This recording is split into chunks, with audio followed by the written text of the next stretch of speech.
Welcome back to The Cabin Podcast. I'm Andrea Belke. And I'm Megan Christian. The Cabin is brought to you by the Wisconsin Counties Association and the WCA Group Health Trust. And we are on part 2 of our Inventions from Wisconsin and things made popular in Wisconsin. So here with us again, Apurba. What's up? I'm back. I love this topic so much. Yeah. Let's do it again. We do too. If you listened last week, we talked about some of the foods invented in Wisconsin, drinks, household items. I think the highlight was the splinter-free toilet paper. Yes, For sure. absolutely. I think that is a core invention that the entire world should be thankful to for Wisconsin. Yeah, I agree. So if you didn't listen to that episode, then go ahead, go listen to that one and then come back to this one. But for this part, I think we're going to dive into some of the sports and recreation and just other items and laws and concepts invented here in Wisconsin. For sure. Well, I think we should kick off with a big one. Yeah. Harley Davidson. Oh my gosh. Yes. Harley is synonymous with Milwaukee and Wisconsin, or vice versa, because I think it pulled so many people from around the world. I know you've emceed for House of Harley. I have now for 3 years continuously been to Harley Fest and seen the wonderful things and the demos that they do. And to think that it was invented in Wisconsin, in Milwaukee, is such a big, it just blows my mind. Yeah. Did I ever tell you guys how I spent my 21st birthday at Harley Homecoming? I love that. It was awesome. It was cherry pie was playing. We've had in the cabin before. Yeah. And I was drunk, so it was good 21st. Yeah. So. That's amazing. It was invented in Milwaukee in 1903. Two childhood friends, William S. Harley and Arthur Davidson, built a small motor bicycle engine in a wooden shed. And that shed is still there on the campus. So you can walk around and see the Harley Davidson campus, the museum as well. I think one of my favorite things in the museum is the motorcycle tank wall. It is so iconic. Like you walk in and there's this big giant from all around the world. They have just the teardrop design tank placed. And that's probably the most famous photo op of that museum. Yeah. Do you guys like to ride on motorcycles? Yeah. I love it. Yeah. Yeah. Have you ever been? I mean, I've You've been on, been on in the back, obviously. Yeah. I mean, for a second, I was like, all talk. I was like, I'm getting my motorcycle license. Yeah. It's a little difficult to do that. Yeah. At first, when I was growing up, I was like, I do not want to go on this thing. But now that I'm like a little older and feel safer, I love getting on the back of a motorcycle. Yeah, I like motorcycle culture. I think it's really fun. I emceed House of Harley Homecoming, and it's just like a rough and tumble crowd. It is. I It like is. it. Yeah, I actually grew up. My dad had a subsidiary of Royal Enfield. It's called Yezdi. That was our only mode of transportation. So from age like 0 to age 10, we would go around on a motorcycle. It was really fun. Yeah, I love that. Yeah, my dad is a big Harley guy. All of his friends are Harley people, so I definitely grew up saturated in that Harley Davidson culture. I also think it's really cool how many there are just across the United States. Everywhere you are, there's a Harley Davidson. So every time I go somewhere new, I get my dad a shirt from the nearest Harley Davidson. It's a fun little gift. Yeah, it's so just interesting to think of. Like, I mean, I've never invented anything. Right. You guys? I don't think so. Josie, we shouldn't forget Josie. Yeah. No. Okay. The long pause. I was like, maybe. But it's like so, I don't know. I just think it's fun talking about inventions because obviously like it was before motorcycles existed and then afterwards. So these two friends came together and they just like had this idea and they obviously are, intelligent with like building these things. Right. Yeah. It's crazy to me. It's pretty cool. Interestingly enough, they wanted a machine powerful enough to climb the Milwaukee hills because we're known for hills, right? No, but they were like, okay, we got to engineer an early internal combustion engine. We got to make sure that this thing goes over those nasty Milwaukee hills. And then they started refining the design and they produced their first real motorcycle. And they soon were joined by the Arthur brothers, Walter and William Davidson, and turning their backyard project into a formal company. So it kicked off as like, gosh, I can't ride my bike over these hills anymore. And now they want to make a motorcycle. Yeah, you probably said it. Did you say the year? Yeah, 1903. 1903. I was just thinking like if if they were still around, but obviously not. Definitely, like if they have kids or grandkids, though. I'm sure Yeah, they do. Yeah. It's that's so cool because they bring them out every Harley Fest, like to introduce the main headliner. They'll bring out the whole family. So it's I love that you go every year. Yeah, it's so fun. And obviously, my husband rides a Harley even in Ohio. Like we transported that thing all across the country. It's really fun. Good way to get around. The Harley Davidson bikes, they became special because they have this heavy duty built signature V-twin engine. So you can easily identify, because every time I'm walking around the parking lot, I don't know how my husband identifies, oh, that's a Harley, that's an Indian, and I'm like, because the engine looks very signature Harley. So it is. Wow, that's a good one. Way to start out strong. I know. Well, another invention that's similar, I feel, is the snowmobile. Oh, yes. So the modern snowmobile was invented in Sainer, Wisconsin by Carl Ellison. And I did some filming up there in Sainer. It's really cool when you're there and actually doing snowmobiling because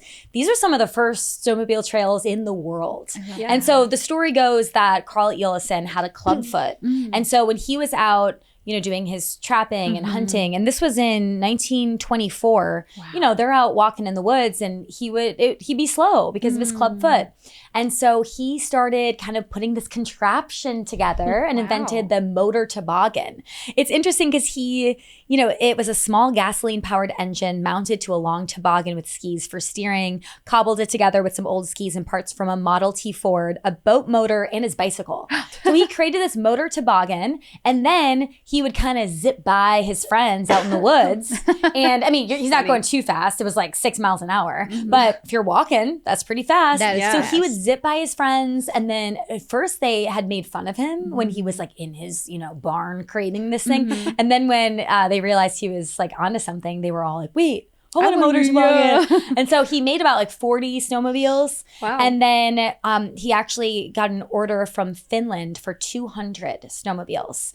And so that's when he ended up selling the design, and then they started being made for commercial use. But at that time too, they were making snowmobiles for military use. Okay. Which makes sense. Yeah. And it just grew and grew and grew. And then when I talked to one of his relatives up in Sainer, because they have a little museum there that's in a hardware store, like the Ellison hardware store. It's just so cute and like so cool and so Wisconsin. And they told me that at the time, like these big museums, when they would like hear about something being invented, they would just show up and like take it. What? And so I don't remember which museum it was, and I couldn't find it online. It was just from one of the relatives. She told me that this big museum came and like, we're going to try to find this prototype to take for their museum. And so they hid the snowmobile prototype in the shed. Stop. Yeah. Wow. That's interesting. That feels weird. Yeah. So they like are really, it's kind of cool because they just have so much pride about it being invented there. So they do like, you can see some of the prototypes in the Vilas County Museum and stuff. So they do like show it places, but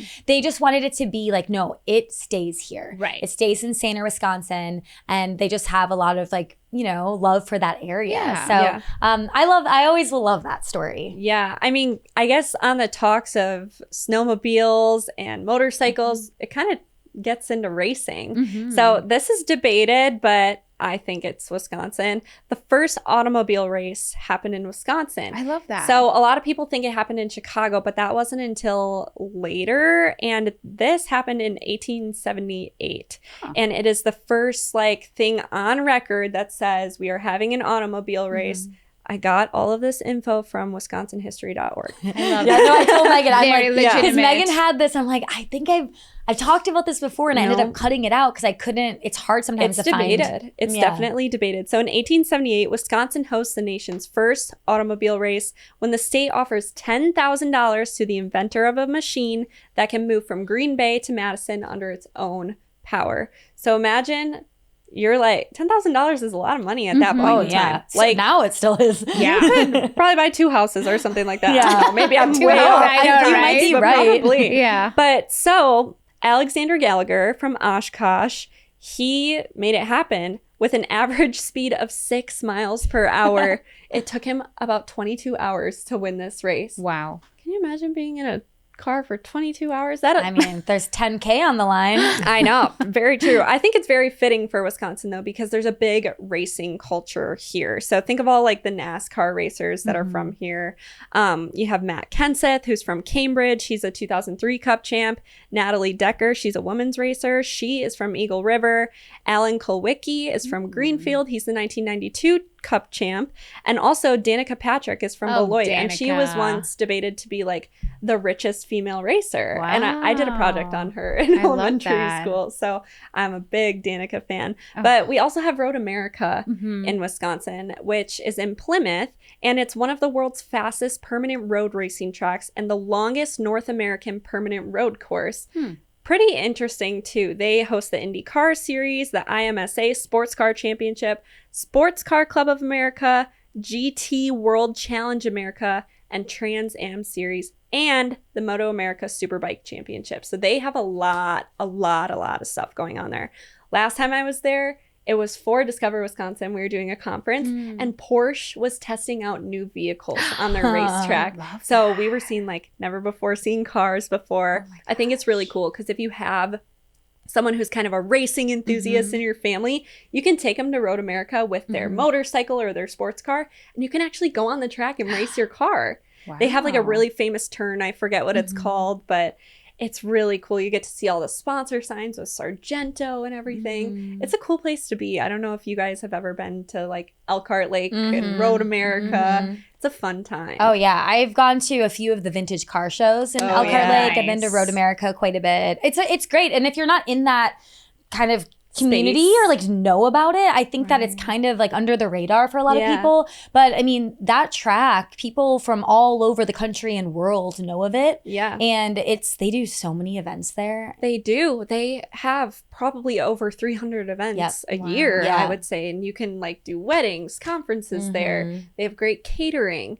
I always think that the license plate is so cool for Road America because it has the little outline of the track and it's all black. So if you want a little blacked out car moment, that's a good license plate to get. But yeah, first automobile race in Wisconsin. Okay, we're saying it here. I'm sticking to it. I think it's true. Yeah. Well, I also stumbled across that. We're just gonna say it here, and if you have a problem with it, then let us know because I've probably searched that so many times. So. We're sticking to our guns here. I think so, because the Chicago one wasn't until years later. So, and I think people just think that it's Chicago because it's Chicago. It's more popular. You know how I feel about Illinois. Yeah, we know. Another kind of on the theme of sports, water skiing was kind of invented in Wisconsin-ish. So it was invented on a Wisconsin lake, Lake Pepin, but also obviously borders Minnesota. Oh, yes. So technically, this guy lives in Minnesota. So maybe Minnesota gets the credit, but, Lake Pepin, we still claim it. Yeah. So over 100 years ago, Ralph Samuelson successfully skied across the waters of Lake Pepin. Wow. And so he was, a skier skiing down snowy hills and all that. And he just had the idea, what if I skied on water? Right, right. It's one of those Why things. not? Why not? If he's only 18 years old, it was the summer of 1922. And so he attempted to stand up on skis in Lake Pepin and then eventually did. And obviously that blossomed into a huge sport. Huge sport. So I think that's kind of fun. And it kind of goes to show like a lot of these inventors are just thinking outside of the box. They really are. You're skiing and like probably at the time it would have been equivalent to saying, what if we skied on air? Like, so if you're like, what if I skied on water? People are like, you're crazy. Like, and these inventions are cool because they lead other people to come up with inventions based on that invention. You think of water skiing and then you think of surf boats. They create a wake in the water. That probably never would have been invented unless people came up with surfing, which modern surfboard. There Wisconsin. We go. Oh, I love that. Wait, do you remember the guy's name? Oh, no. Tom Blake, right? Tom There Blake. we go. Yeah. Up in Washburn. Yeah. So that's Superior. Yep. So that's the modern surfboard because the surfboard, like the traditional surfboards, go back to, a long ways back, and especially in Hawaii. But the prototype for the modern surfboard was invented by Tom Blake in Washburn. He actually made it more popular in California and Hawaii because he was a huge surfer. So let me ask you this: if you guys were to invent something, what would it be? Oh, okay. That's a good question. I did have this idea, but I don't care about it enough, and to go after it. Maybe if it already exists. But like, when you're watching a TV show, I want to be able to, and I'm not a huge shopper, but I just had this idea where I'm like, why can't I like pause? Let's say I'm watching a TV show and you're the actress and I'm like, I want that hat. Why couldn't I pause the show, click on the hat, and it brings up the hat and I can buy the hat? Yeah, they do that on Prime. Ugh. Yeah. Well, I had that. They do. They do? Yeah. Have you ever watched The Summer I Turned Pretty? Yeah, they have the whole, Okay, well, I had that idea like 10 years ago. Yes, So yes. They stole it from you. Yeah, I had that idea a long time ago. I also had the idea, I'm talking when I was like still in high school. I was like, I grew up on a farm and I was like, why don't we do a show like, maybe it was The Bachelor on when I was in high school. Maybe I was in like college or something. But they do The Bachelor. They're doing these dating shows. But why don't we create a show where like we do it on our farm? Oh, and I it's love like Date a that. Farmer. Yeah, And Farmer Wants a Wife. what show comes out? Farmer Yeah. Wants a Wife. So I had those ideas like long before that show ever came out. So that's why if you have an idea and you're like feel really strongly about it, you got to go for it. I because know. someone is going to create it. Well, Yeah. Farmer Wants a Wife, you owe Andrea royalties. Yeah. Except I never did anything with the idea except talk about it with my sisters. But Yeah. we could go back in time and I could say we had this idea. But honestly, like what was I going to do as a college kid? I was going to film a TV show. Like, you know what I mean? Yeah, I mean, me and my dad had this idea a while ago, and come to find out it exists. But it's like a golf shot ski, because that's like such a fun thing for people to do on a golf course. So it's like you put shots, like line shot cups up on a golf club, and then the Bev cart girl can bring it out. I love that. But it exists already. Yeah. That's why I think some of these inventions are, debatable is because like we think we have this cool idea, but then with how big the world is, someone on the other end of the world is also thinking the same thing. Yeah. Right. So even with like last episode, I always think about this, like, yes, we're credited with the first hamburger, but also like who's to say that someone else smashed a meatball in Germany? Right. You know what I mean? Didn't call Exactly. it a hamburger. Yeah. So obviously there's like a little bit of a gray area with some of these things, but have you ever thought of an invention? If you ask me, I think you've invented how to juggle while hosting a TV show already. And I mean, speaking of juggling, the greatest show on earth was by the Ringling Brothers. And of course, they put their first show on in Baraboo. So that was my little smooth way of transitioning into my... See what you did there, Apurba. So in 1884, that's when they had their very first show in Baraboo. And the five Ringling Brothers, Al, Otto, Alf, Charles, and John, started with a small traveling performance, and they just called it Classic Ringling Brothers, Classic and Comic Concert Company. Their early shows featured simple acts like juggling, skits, and musical performances, and that truly grew to be a worldwide phenomenon. It was incredible to see when they were famous for circuses that their names were just everywhere. They made the legendary Ringling Brothers and Barnum and Bailey Circus, and it is called the greatest show on earth. Yeah. I've never been to a circus show, actually. I've been to the one in, Have you? Yeah, in Baraboo. Oh, what was it like? It was really fun. So they do it, I think, quite often because we just strolled in and we saw the museum and then we saw a show. It was really nice. I think they had... of course, they had performers from overseas that come and intern there. So we got to see a lot of cool acts. We had a dog show up and the dogs were like riding a little cart around. And it was really fun because it's so nostalgic. It's like what you grow up with. And the whole, I think a theater kid would absolutely love it because it's truly you're like showing people that, hey, look at all these things. There are people swinging from the trapeze. So it was a great experience. I always think that in another lifetime, I would have been a circus performer. Yeah. Like, I feel like I was like one step away, like one thing had to happen, you know, like whether, because I come from a family of jugglers, I'm very flexible. Like I'm a kind of a contortionist. I don't know if you know that. I literally am the least graceful person on the planet, so I'm jealous. I have a really incredible balance. And I think that if one thing, like a lot of my friends that I went to theater school with, they ended up doing like more of a circus route. Like I have friends that like are in the circus and, you know, did more run fair, which is kind of like a gateway to circus and traveling tours. And I always think like, I was like what if like one summer of college I went to Ren Fair and then I like joined the circus. Yeah. The Cabin is brought to you by the Wisconsin Counties Association. And this week we are featuring Bear Barron County, the perfect blend of small town charm, sparkling lakes, and classic Wisconsin flavor. So start your visit in Rice Lake, the region's lively hub since the 1870s lumber boom. Today, it's a warm Northwoods community with boutique shopping, lakeside dining, and miles of trails along the Red Cedar River.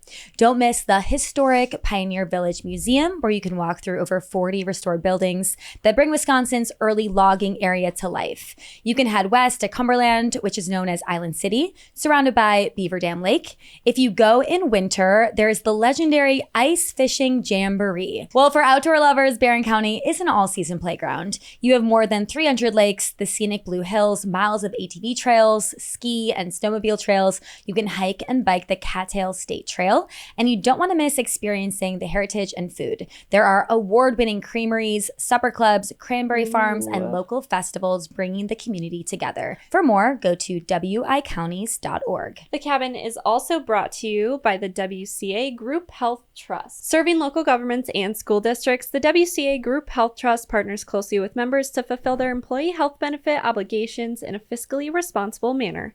Learn more at wcaght.org. All right, so picking back up, we were talking a little bit ago about water skiing, and that kind of brings in this next one. So the outboard motor Oh, I love on a boat was invented in 1907 by Ole Evinrude. Okay. What a name. Do you know the story behind it? I think so, but do you know it? I think I know it because of Eric, but you tell me the story. I don't know it. Okay, so Ole, also the coolest name ever. Ole. Yeah. O-L-E, Ole Evinrude. Wow. Moved from Norway to Wisconsin as a child, eventually settled in Milwaukee, and he was really brilliant. Like he was always like kind of inventing things and coming up with like different companies. But he reported that this invention of the outboard motor was inspired by he was rowing a boat on Okauchee Lake. And right by me. Yeah, right by where Megan lives. And he was going to get ice cream for his girlfriend at the time, Bess. And, he's rowing on this lake, and obviously it's so hot and he's miserable. And he has this idea, why don't I invent something that can get me across faster? Right. Is that the story you heard? That is. Okay. Yeah, it was wife, not girlfriend, but I think it's similar, similar. Yeah, I think it was, the page I saw said girlfriend Bess. Eventually he married. Could have, there we go. knows? No, basically, he really wanted to make sure that people could go in and out and enjoy things on land and in water and not have to paddle so much. So, yeah. Yeah, and then, he created the company that, sold them, and then he eventually sold the company in 1913 to look after his sick wife. So, but he created this because, he wanted to make things easier, go get some ice cream for his gal. Yeah. I can't even imagine Okauchee Lake as a no-wake lake. Yeah. Oh my God. If you guys don't know, Okauchee is a huge party lake. Yeah. It is like a fun time to be in the summer. They have tie-ups all the time. You got the Hideaway, which is a hoot and a holler place. You got Fooleries right on Okauchee Lake. If you're looking for some fine dining, you have the Golden Masts on Okauchee Lake. That's where we get our great pontoon. lake. We've done one every year on 4th of July. So You're there? Yeah. We are hooking up next time because I always go there for the 4th. I think it's also, I think, kind of crazy that like a man would row across a lake to go get ice cream for you. Yeah. It's a big lake. It's love. If he wanted to, he would. Yes, there we go. That's so another true. example. All right. We also have, I don't have a lot of info on this, but, the first harvesting machine. So roots of the modern tractor, the automobile steam car, that's very debated, but has roots in Wisconsin. The first supercomputer was invented in Chippewa Falls. So Seymour Cray, he made the Cray one in 1964. This was 8.5 feet wide, 6.5 feet tall. So it was a massive device. Yeah. And if you think about it, it was probably, the size of a room. Slow. Yeah, it was like huge, but also so much slower than the small little iPhones we have. This was basically used for things like calculating the weight of bridges or buildings, and did some CGI capabilities back then as well. Makes sense for the size. Yeah. I wonder if it's still the little punch cards or no. I wonder, but no idea. Something I found interesting when I was researching is there are some big like political milestones. Yes. And things that have happened in Wisconsin. 100%. The Republican Party was founded in Ripon, Wisconsin, which blows my mind because they always associate the Republican Party to Lincoln, but it was founded here in Ripon, Wisconsin. In 1854, there was a group of anti-slavery activists, former Whigs and Free Soilers that gathered, and they were like, we want to create a new political movement. They met in a small schoolhouse on March 20, 1854, in response to the Kansas-Nebraska Act, which was going to threaten to expand slavery into new U.S. territories. So they were like, we can't have that. We have to rethink what is happening politically in America. The attendees agreed that a new party was needed to oppose the spread of slavery and promote more progressive national policies. Of course, the times have changed and a lot of flipping of the different discourses of the parties. This meeting was widely recognized as the birth of the Republican Party, giving Wisconsin an important place in American political history. What started as just a local gathering in a schoolhouse quickly grew into a major national party, and then they elected Abraham Lincoln in just 6 years after that. So, wow, incredible. Crazy. Abraham Lincoln has a lot of weird Wisconsin ties. Because I love that. My college, Chicago, right? My college was like oddly obsessed with Abraham Lincoln. We had an Abe Lincoln like metal statue. I never really paid attention to why, but I guess I can figure it out. Well, I think a lot of the presidents would come through. There was I can't remember. Was it Taft? Yeah, it was like, and it was that, what's that? There's some river, like there's some town that I've been like fly fishing on, and I remember like it's like called like the River of Presidents or something. I love that. Because there have been a lot of presidents that came through, especially like up north. But you wouldn't imagine like I feel like obviously when presidents come through now, it's like Milwaukee, Madison, and they're not like going to the Northwoods. They're definitely not fly fishing. No, can you imagine? Oh my gosh. Yeah. Oconomowoc was a hotspot for presidents. They either had like a President's Street or President's Row, something like that. But the old Pine Terrace Inn, which is now Mont Bijou, that they would always go stay there and at different hotels in Oconomowoc. It's really crazy, actually. Yeah, and then Teddy Roosevelt was shot in Milwaukee, and he was saved by his glasses case. Yep. That is a story we told on the podcast, and that is very fascinating. Yeah. Well, another political one that I think is pretty cool because I'm a woman and you guys are too. But in 1999, Wisconsin became the first state to register ratification of the 19th Amendment, which granted women the right to vote nationally. Yay! So, yeah, huge strides there. But the process was completed June 10th, 1919. Illinois also voted to ratify the same day, but we were first. We got it on paper copycats. First. Yeah. And the first women's rights group was also formed in the 1860s in Wisconsin, first women's right group in Wisconsin was formed in the 1860s. Wisconsin Women's Suffrage Association formed in 1869 and began campaigning. That's amazing. There's one notable name, which is Olympia Brown. She fought to ensure women could vote on all ballots, which was not what legislature originally wanted. So she was kind of making strides to get there.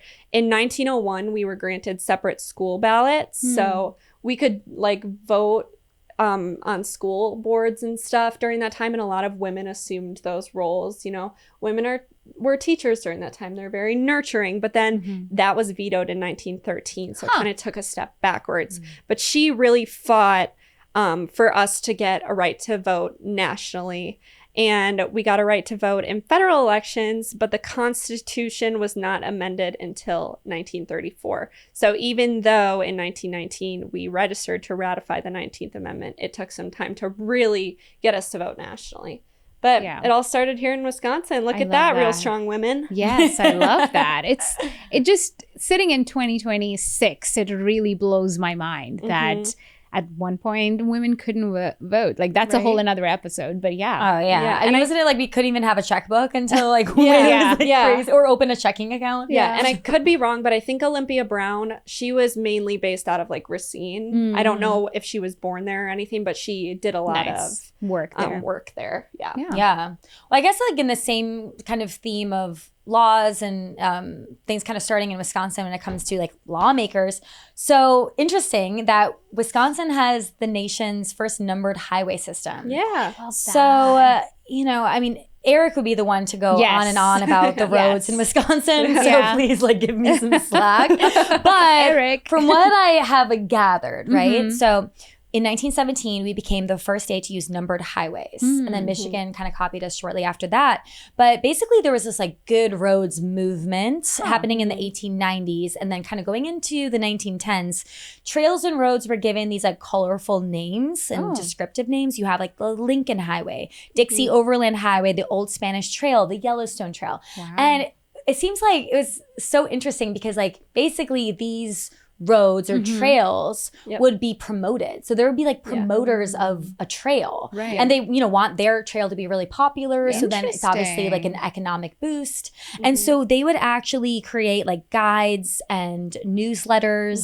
Wow. So imagine like, instead of a club promoter, you have like a trail promoter. That's crazy. Like I'm the Great River Road Trail promoter. No, that's like exactly what it was though. Because even when I was reading up on it, every other state followed after us because people could get around Wisconsin very easy once we had numbered roads and highways. Wow. Yeah, because I guess with the names, there was like also some sketchiness happening where like the trail promoters, like they weren't like doing what they were supposed to. And like maybe they weren't like kept up. So honestly, I feel like it was just getting really messy. Right. And then Wisconsin finally was like, okay, enough of this. Yeah. We're going to clean it up. So in 1917, they created a state trunk highway system of up to 5,000 miles. And then that really caught on. Like Megan said, a lot of states saw like, oh, wait, this is so much easier. Right. So then that's where the numbered system came from. And then Eric was born. Yeah. And then Eric started state trunk tour. Yeah. I mean, I had never really heard of like the state trunk tour, like trunk highway system, any of that until Eric. So, well, I mean, that's you great. think about like,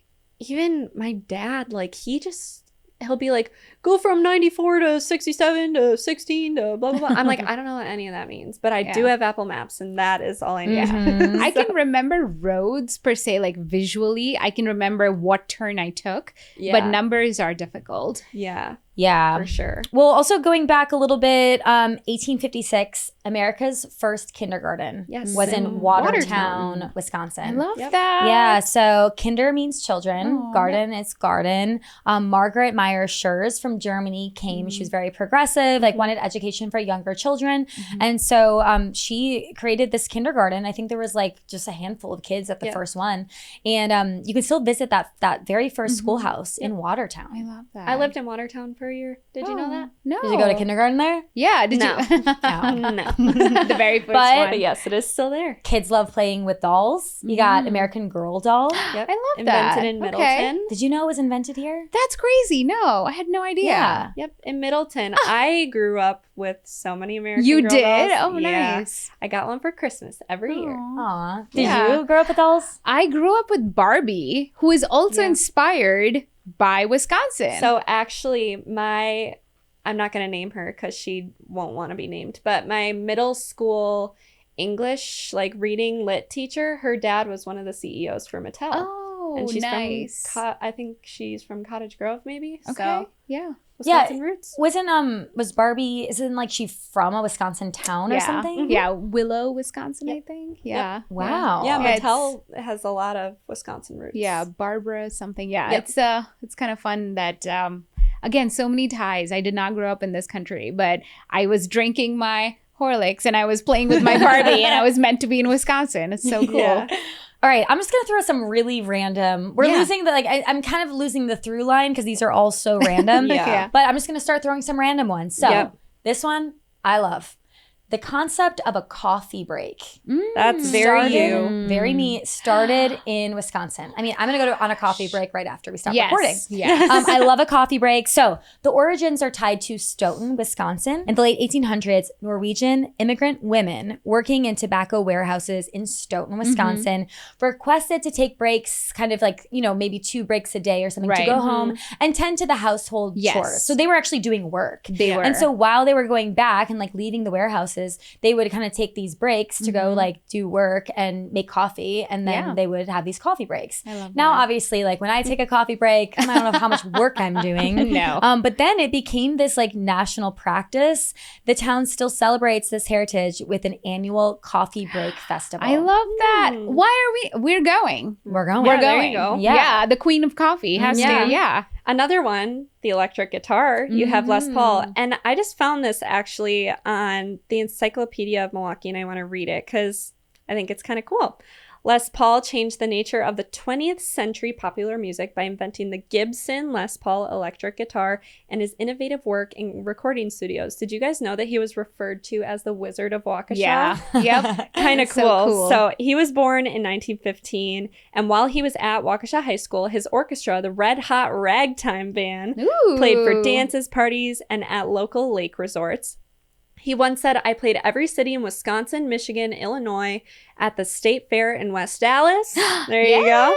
And for the Mob in Chicago. Oh, I love What? that. Oh, you admitted it? Yeah. In addition, he was a radio personality. Guess where? We've talked about it a lot. Oh, Racine? my gosh. Racine. And on WISN in Milwaukee, where he hosted a show called The Rhubarb Red in the 1930s. And then he was also a music director at Chicago's WJJD and WIND stations. So then in the 1940s, he just really wanted to innovate how guitars and like music sounded. So he came up with the solid body prototype, the log. And that eliminated the feedback, and it led to the iconic model in 1952. I love that. Wow. It's so amazing. And also the multi-track recording system. Yep. So this is a shout out to all the OGs who've been listening to the Cabin podcast, because Audio Dave mentioned it in the very first season. So yeah, Les Paul is a genius, truly a wizard. Yeah, and when you drive into Waukesha, there's actually a sign that says birthplace of Les Paul. Oh, I love which that. is kind of cool. Yeah. So. That's It's awesome. Yeah. Another random one, Earth Day. Yes. Earth Day. Started in Wisconsin. Gaylord Nelson. Gaylord Yep. Nelson. Gaylord Nelson, coolest name ever, U.S. Senator from Wisconsin. So the first Earth Day was April 2nd, 1970. So it was rallies and education and kind of, really started this environmental movement. And so Gaylord Nelson started this, and it began in Madison, Wisconsin. That's amazing. Speaking of random ones, Dungeons and Dragons. Yeah, Lake Geneva. Yeah. They And you bring can their still see the house. You can, and everyone brings their guide to be blessed. It's right in the middle of the fountain area, because there's a little plaque that you can see. Wow. I admittedly know zero about Dungeons and Dragons. Do you Well, know? It's like a role-playing game. Essentially, there's a dungeon master. He or she is responsible for setting the tone of the game. You go through several different, essentially, weeks of doing this. And it's just really fun because you get into the story and you get to escape what's happening outside. Yeah. People dress up for it. And when you're the Yes. dungeon master, you kind of get to decide how the game goes, and everyone just has to follow you. Yeah. You would be the dungeon And then the master. You roll would of the want to be die dungeon. essentially dictates what if you die or live or what's happening. Yeah. I've never played it, but Discover Wisconsin did a short on it, so I learned a little bit more about it. Yeah. I feel like I would like it. Yeah, you probably Yeah. would. You're a theater kid. And Yeah. I've tried to play it and I didn't get it. So I think it definitely takes you. You have to a really few times. get into the mindset of you are in a forest, you're an elf, you are Yes. doing Easy. yeah. You're that's my real life. What are you talking about? And it's when you're in it, you're in it. You're not Yes. checking your phone at all because No. you will miss something. Yes. So Yeah. All right. Well, I think that's all that I have. Yeah. I feel why do I feel like we're missing? I feel like we're going to end recording and I'm going to be I'm going to remember. And that's where they can put it in the comments. I feel Yeah. like so many people who are listening to this podcast are going to be like, you missed. I know. So, well, yeah. you know what? Part 3. Yeah. Yeah. Why do I feel like we're missing a huge one? We might be, but we've probably talked about it before. If we missed a also. huge one, we Let did us it on know. purpose. Like Kohler. Yeah. Yeah, I mean, you look, think we, about there, Kohler. Companies. there's so many. So many. Those are the ones that kind of came to the surface for us, and ones that stuck out. But obviously, there's so many more. Yeah. Let us know what we should include in part 3. Yeah. And Apurba, thank you. Of course. Yeah. What a fun episode. I think I know. now every time I am using the toilet paper, it's going to be Wisconsin, thank you. Yeah. My boyfriend's always telling me, he's like, you don't need to tell me every time something's invented in Wisconsin. And I'm like, no, but I have this log in my brain now, and now I have so many more. Yeah. So No, because of this podcast, I've turned into a know-it-all. Yeah. a Wisconsin encyclopedia. No, that's great. If someone brings up something, I can't help but say, did you know it was invented? Yes, in Yeah. I know. Same. Yeah. It's probably so Did you God. know Carmex was invented in Wisconsin? What? We got to save that The What? Yeah. You were holding out on us. Yeah, Carmex? That's like my Carmex. favorite thing. Yeah, it's like that was my first like lip balm when I moved to America, because I moved to Colorado first, and there they like slather it on by the dozen. So yeah, it was wow, Wisconsin. Well, before we get into a whole nother we're about to start 40-minute conversation. We're about to start part 3. All right, Cabin listeners, that's all we have for you today. Let us know what we missed in the comments, and maybe we'll do a part 3 and have Apurba back. But not next week. Next Not week will be a different topic. Yeah, not next week. We gotta plan this out. All right, but until next time, we'll see ya. Bye. Ho-Chunk Gaming Wisconsin. Experience the difference. Come get away and experience gaming in a whole new way. Ho-Chunk Gaming offers a range of adventure and entertainment by offering gaming excitement and relaxing accommodations all in one place. Whether it's discovering your favorite slot machine, doubling down on their tables, or rolling your luck with the throw of the dice, this will be the getaway you've been searching for. While you're there, sign up to become a free member of their rewards club to receive our special members-only discounts, promotions, and so much more. Ho-Chunk Gaming, where the grown-ups play big. Your grown-up getaway. Locations in Madison, Wisconsin Dells, Black River Falls, Nakusa, Toma, and Wittenberg. Must be 21 to gamble. The Cabin is also brought to you by Shop Discover Wisconsin. Represent your love for exploring Wisconsin everywhere you go. Shop Discover Wisconsin is loaded with apparel, drinkware, accessories, and gifts inspired by your favorite places and adventures. Whether you're stocking up for yourself or grabbing something for a friend, there's always something new to discover. Start shopping at shop.discoverwisconsin.com and use code CABIN15 for 15% off your order. Today's episode of The Cabin was hosted by Andrea Belke and Megan Christian and produced by Andrea Belke. Audio engineering and video teasers by Nick Cardarella and Megan Christian, with social media by Megan Christian. Production support by Gavin McLean. The Cabin is a production brought to you by Discover MediaWorks. To learn more, head to discovermediaworks.com and don't forget to leave a review.